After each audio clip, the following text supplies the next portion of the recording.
conversation then. Given the significant projections for increased bilateral trade and also GDP growth, specifically for the UK as well, the Prime Minister was very clear, UK Prime Minister, to highlight today that the FTA is likely to bring in 4.8 billion pounds,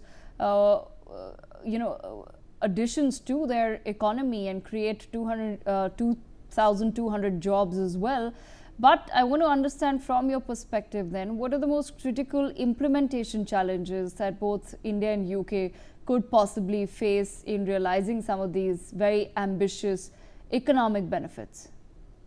So I think, first of all, I must agree wholeheartedly with Ambassador Mukherjee that, it's time for India to come out and play. And, it's time for India to come out and take its, place on the global stage, because we are ready. Our manufacturing supply chains might be, of course, not as strong as some of the developed economies, and even maybe not as strong as some of the East Asian economies. Today, I'm sitting in Bangkok, and I can tell you that, there's been a lot of investment in the manufacturing and industrial infrastructure here, but we still have to now compete, because at the end of the day, in a global order which is being defined by President Trump, in many ways, there are threats to our sovereignty, our independence, our economic independence, and we therefore have to come out to the table and play.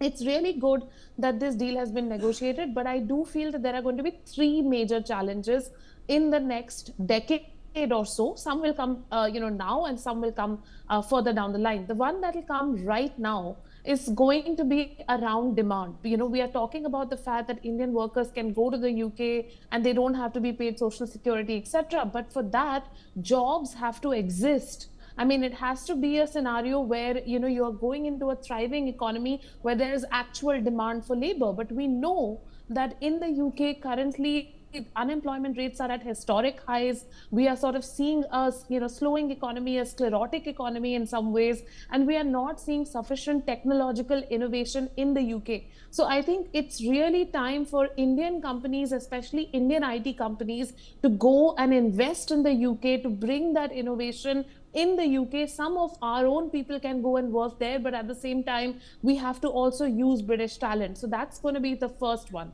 The second one is going to be around climate change. And this is a very serious challenge, which I believe will start to come up in the medium term. It's very critical that Indian companies and British companies co-invest in creating special purpose vehicles, in creating research organizations which can actually work on green energy, on renewable energy, and so that we can come up with solutions to the climate challenge, but also come up with financially viable businesses which leverage the opportunity that clean energy and green energy presents, and we can then implement those in the British ecosystem, as well as deploy them in the Indian economy, particularly around clean water, particularly around clean cooking. These are areas which have been a bit ignored, and it's time to create financially viable businesses around them. We are not talking about any sort of aid, but we are talking about innovation.